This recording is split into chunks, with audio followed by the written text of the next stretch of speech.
வணக்கம். நான் உங்கள் கோவிந்தராஜன். இது சப்தகிரி டிராவல் எக்ஸ்பி.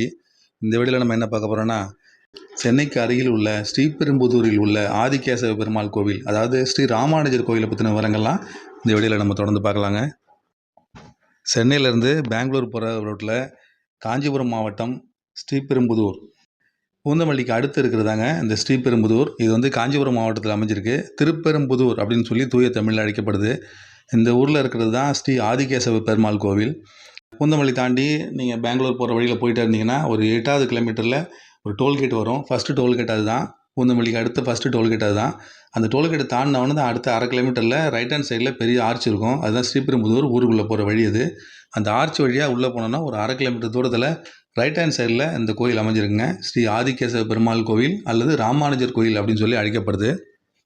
திராவிட கட்டடக்கலையில் கட்டப்பட்டிருக்க இந்த கோவிலில் மூலவரோட பெயர் ஆதிகேசவ பெருமாள், தாயார் அமிர்தவல்லி. இந்த கோவில் வைணவ தத்துவ ஞானியான ஸ்ரீ ராமானுஜரோட பிறப்பிடமாக கருதப்படுதுங்க. இவருக்கு இங்கே ஒரு தனி சன்னதி அமைஞ்சிருக்கு. இவருடைய கருவறைக்கு எதிர்த்தாவில் உள்ள மண்டபத்தில் பார்த்திங்கன்னா மைசூர் மகாராஜாவால் தங்க தகடுகளோட ஒரு கூரை வேயப்பட்டிருக்குங்க.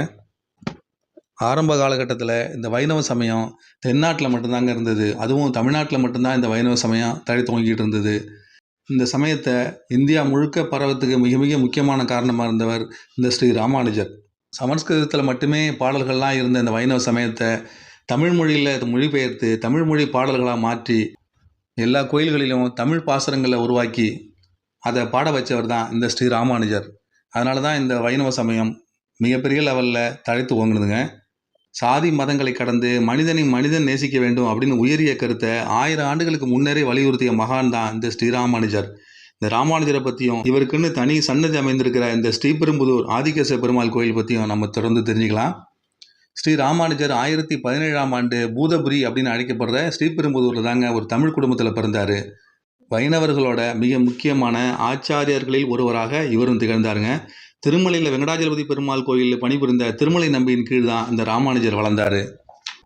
திருக்கோஷ்டியூர் நம்பிகளிடம் ஓம் நமோ நாராயணா அப்படிங்கிற உபதேசம் பெற்று அதை அனைவரும் அறிய வேண்டி இதை வெளியில் சொன்னால் நீ நரகத்துக்கு தான் போவே அப்படின்னு சொல்லி நம்பி கூறியும் அதையும் தாண்டி நான் நரகத்துக்கு போனாலும் பரவாயில்ல அப்படின்னு சொல்லி அனைவருக்கும் இந்த அஸ்தோத்திர மந்திரத்தை இந்த திருக்கோஷ்டியூர் கோயில் மதில் மேலே ஏறி உறக்க அறிவித்தார் இவர்.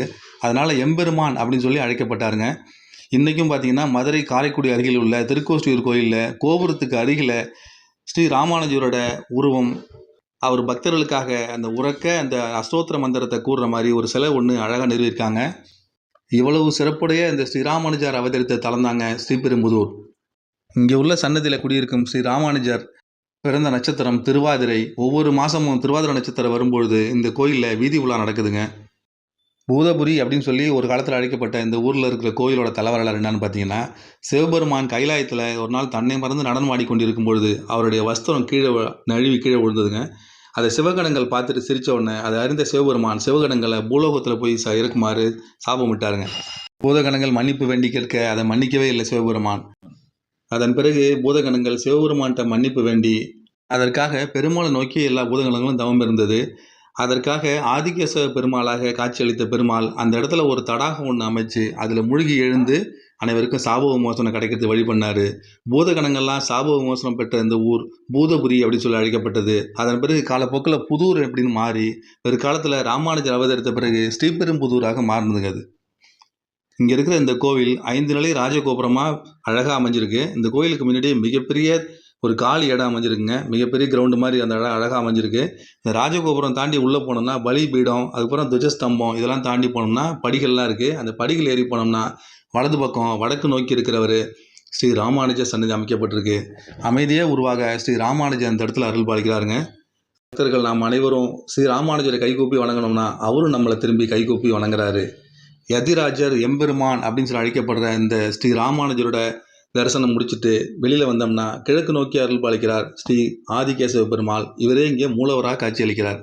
அவருடைய திருமார்புல ஸ்ரீதேவி பூதேவி தாயார் குடியிருக்காங்க. இவரையும் வணங்கிட்டு அதுக்கப்புறம் வெளியில் வந்தோம்னா அடுத்து யதிராஜ நாதவல்லி அப்படின்னு அழைக்கப்படுற தாயாரை தரிசனம் செய்யலாம். இந்த தாயாருக்கு அருகிலேயே சக்கரத்தாழ்வார் இருக்கார். அது தவிர இந்த கோயிலில் ஆண்டாளுக்கு தனி சன்னதி இருக்குது. ஸ்ரீராமருக்கும் தனி சன்னதி இருக்குங்க. ஸ்ரீமத் நாராயணனோட படுக்கையாக அமைந்திருக்கிற ஆதிசேஷனே ராமாவதாரத்தின் போது அவருடைய தம்பி லட்சுமணனாகவும் கிருஷ்ணாவதாரத்தில் அவருடைய அண்ணன் பலராமனாக தோன்றினதாகவும் புராணங்களில் சொல்லுதுங்க. அதே மாதிரி இந்த ஆதிசேஷனே இந்த கலியுகத்தில் ஸ்ரீ ராமானுஜராக அவதரித்திருக்கிறாரு அப்படிங்கிறது பக்தர்களோட நம்பிக்கை. ஸ்ரீ ராமானுஜர் இந்த கோயிலில் அவதரித்ததுனால இந்த இடத்துல சொர்க்கவாசல் கிடையாதுங்க. வைகுண்ட ஏகாதசி அன்னைக்கு ஆதிகேச பெருமாளும் ஸ்ரீ ராமானுஜரும் இந்த பூதக்கால் மண்டபத்துக்கு எழுந்தருள்வாங்க. அவர்கள் வரும்பொழுது இங்கே உள்ள பரமபத வாசல் திறக்கிறது மாதிரியே இங்கே உள்ள மணிக்கதவை திறப்பாங்க. அந்த மாதிரி திறக்கிறதுனால வைகுண்ட ஏகாதசி அன்னைக்கு இந்த கோயிலுக்கு வந்தாலே போதுங்க, நமக்கு வைகுண்ட ஏகாதசி அன்னைக்கு சொர்க்கவாசலில் போனதுக்கான பலன் கிடைக்கும் அப்படிங்கிறது நம்பிக்கை. ஆதிசேஷனோட அம்சமாக இந்த ஸ்ரீ ராமானுஜர் கருதப்படுறதுனால ராகு கேதுவால் ஏற்படுற தோஷங்கள்லாம் விலகுங்கிறது மக்களோட நம்பிக்கைங்க. ராகுவால் ஏற்படக்கூடிய திருமண தடைகள், அப்புறம் புத்திர பாக்கியமின்மை, அப்புறம் கேதுவால் ஏற்படக்கூடிய வாத நோய்கள் இவைகள்லாம் தீர்றதுக்கு இந்த ராமானுஜரை வழிபட்டோம்னா தோஷங்கள்லாம் நீங்கும் அப்படிங்கிறது மக்களோட பரவலான நம்பிக்கைங்க. இந்த கோயில் நட திறந்திருக்க நேரம் பார்த்தீங்கன்னா காலையில் 6 மணிலேருந்து 12 மணி வரைக்கும், சாயங்காலம் 4 மணிலேருந்து 8 மணி வரைக்கும். சித்திரை தேரோட்டம், மாசி பூரம், பங்குனி உத்திரம் அப்படின்னு பலவிதமான முக்கியமான விழாக்கள்லாம் இந்த கோயிலில் தொடர்ந்து மிக சிறப்பாக கொண்டாடிட்டு இருக்காங்க. இந்த கோயில் இந்து சமய அறநிலையத்துறையால் தான் நிர்வகிக்கப்பட்டு இருக்கு. மூலவரான ஆதிகேச பெருமாள் சுவாமியை பார்த்துட்டு வெளியில் வந்தோம்னா சுற்றுச்சுவர் முழுக்க அழகான ஒரு கல்மண்டபம் அமைச்சிருக்காங்க. 3 பக்கமும் அழகாக கல்மண்டபம் அமைச்சிருக்காங்க. அந்த மண்டபத்தோட சுவர்களில் பார்த்தீங்கன்னா அந்த சுவர் முழுக்க 108 திவ்ய தேசங்களையும், அந்த ஊரோட பேர், அந்த சுவாமியால் திருக்கோலம் எல்லாத்தையுமே ரொம்ப அழகாக பெயிண்ட் பண்ணி வரைஞ்சி வச்சுருக்காங்க. ரொம்ப 108 திவ்ய தேசங்களோட கோயிலோட அமைப்பு, அந்த கோயிலில் குடியிருக்கிற சுவாமிகளோட பெயர், அந்த சுவாமிகளோட திருவுருவங்கள், அந்த கோயிலில் என்ன மாதிரி காட்சியளிக்கிறாரோ அதே திருவுருவத்தோட ரொம்ப ரொம்ப அழகாக 108 தளங்களையும் பெயிண்டில் அழகாக வரைஞ்சி வச்சுருக்காங்க.